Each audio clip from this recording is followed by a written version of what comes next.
राधे राधे। जय श्री कृष्ण। आप सभी को आने वाले रक्षाबंधन पर्व की हार्दिक शुभकामनाएं। तो रक्षाबंधन से जुड़ी एक पौराणिक कथा है। तो देवराज इंद्र और उनकी पत्नी शची जो इंद्राणी है, उनकी कथा आती है। पौराणिक वर्णन के अनुसार एक समय देवताओं और असुरों के बीच युद्ध हुआ। असुरों का पलड़ा भारी होने लगा और इंद्र सहित देवता संकट में पड़ गए।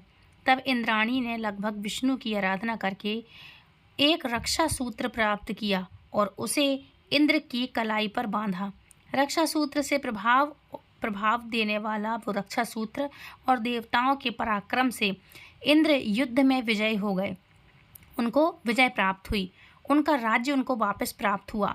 इसी कथा को रक्षाबंधन पर रक्षा सूत्र बांधने की प्राचीन परंपरा से जुड़ा हुआ होता है। ये पत्नियां नहीं बांधती हैं, ये रक्षा सूत्र बांधा था उन्होंने। लेकिन राखी का पर्व अलग है, जो बहन अपने भाइयों की कलाइयों पर बांधती है उनकी अच्छे स्वास्थ्य, जीवन और दीर्घायु के लिए। एक दूसरी लोकप्रिय कथा के अनुसार जब श्री कृष्ण और द्रौपदी का प्रसंग भी सुनाया जाता है, तो इसमें द्रौपदी द्वारा कृष्ण के प्रति स्नेह और कृष्ण द्वारा उनकी रक्षा करने के संकल्प को पूरा करती है। भगवान श्री कृष्ण भाई बहन जैसे पवित्र बंधन के प्रतीक के रूप में भी माने जाते हैं। यह कथा लोकप्रिय परंपरा में बहुत प्रसिद्ध है।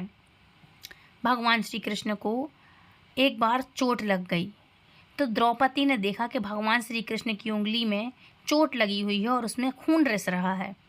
तो द्रौपदी ने तुरंत अपने दुपट्टे का आंचल जो है फाड़ करके, छोड़ फाड़ करके भगवान श्री कृष्ण की उंगली पर उसको बांध दिया चीर।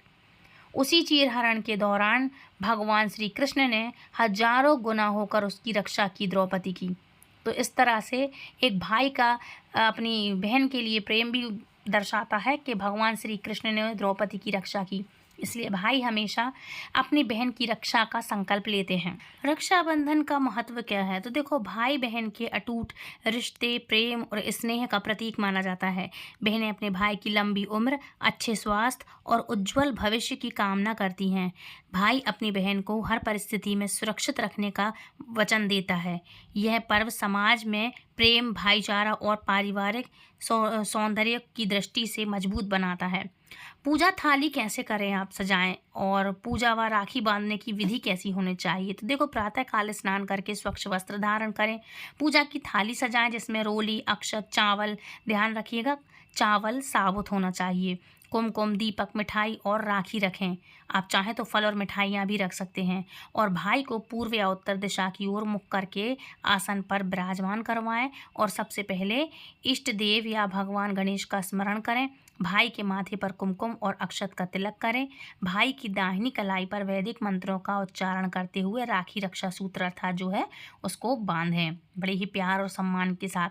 भाई की आरती उतारें और उन्हें मीठा या कुछ मिठाई आपने बनाई हो या चॉकलेट्स वगैरह हो तो वो खिला करके उसका मुंह मीठा करवाएं। और भाई अपने सामर्थ्य के अनुसार बहन को उपहार भी देते हैं और आशीर्वाद देते हैं। तो इस तरह से छोटी छोटी चीज़ें हैं, तो आप इन चीज़ों का ध्यान रखें और अच्छे से बड़े ही खुशियों के साथ आप ये बढ़िया से पर्व मनाएं। और अब बात कर लेते हैं कि रक्षाबंधन कौन से दिन मनाई जाएगी, अर्थात राखी किस दिन मनाएं हम। तो देखो, इस बार राखी का पर्व आ रहा है 28 अगस्त 2026 के दिन।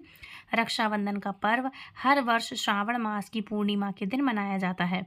इसे शास्त्रों में श्रावणी पूर्णिमा भी कह सकते हैं या सावन पूर्णिमा कहते हैं। और इस बार श्रावण मास की पूर्णिमा की तिथि आरंभ हो रही है 27 अगस्त को 2026 दिन गुरुवार के दिन सुबह 9:10 पर, और इसका समापन होगा 28 अगस्त को 2026 शुक्रवार के दिन सुबह 9:49 पर। तो भले ही 27 अगस्त को पूर्णिमा तिथि शुरू हो रही है, लेकिन फिर भी हम राखी का पर्व 28 अगस्त को मना रहे हैं। उसके पीछे का कारण यह है कि पूर्णिमा के आरंभ के साथ ही 27 तारीख को भद्रा नक्षत्र जो है लग रहा है, भद्रा भी आ रही है।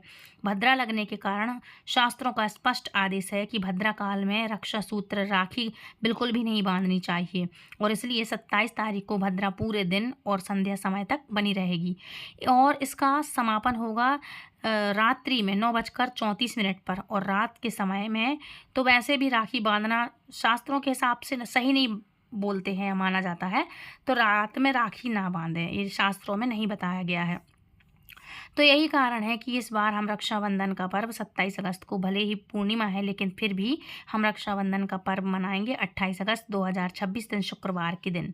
तो चलिए अब बात करते हैं कि राखी बांधने का शुभ मुहूर्त क्या रहने वाला है, शुभ समय क्या रहेगा।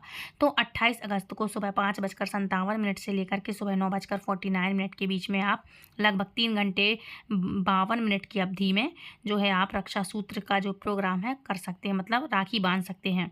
इसी समय के दौरान आप राखी बांधें और विशेष रूप से दोपहर का जो अपराह्न मुहूर्त या फिर शाम का प्रदोष काल का मुहूर्त हमें जो है प्राप्त हो रहा है, क्योंकि पूर्णिमा तिथि सुबह 9:49 से शुरू हो रही है, हो जाएगी। तो इसलिए जो बहनें दोपहर या फिर शाम की प्रतीक्षा कर रही थी कि हम दोपहर में या फिर शाम की राखी बांध लें, तो इसके लिए इस बार दोपहर में या संध्या के समय में राखी का कोई मुहूर्त प्राप्त नहीं हो रहा है। तो आप चाहें तो पहले ही आप ये सारे कार्यक्रम अपने जो है निपटा लें। इसलिए इस बार राखी बांधने का जो कार्यक्रम है वह प्रातः काल से ही संपन्न कर लें, जल्दी कर लेना आप। सूर्योदय के बाद स्नान ध्यान करके सुबह पूजा पाठ करके अपने सभी कार्यों से निवृत्त हो जाएं। सबसे पहले भगवान श्री गणेश को राखी अर्पित करें।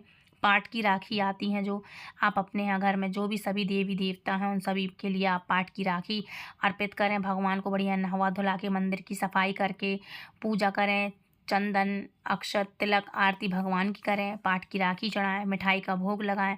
फिर उसके बाद एक नई थाली सजाएं, वही चंदन और बढ़िया अक्षत रखें, साबुत वाले चावल रखें और फिर अपने भाई का तिलक करके भाई के लिए भी आप राखी बांधें।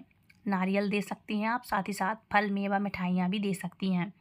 तो सुबह जल्दी स्नान करके बढ़िया से आप सभी चीज़ों से निवृत्त होकर के फिर बाद में अपने भाई के लिए राखी बांधें।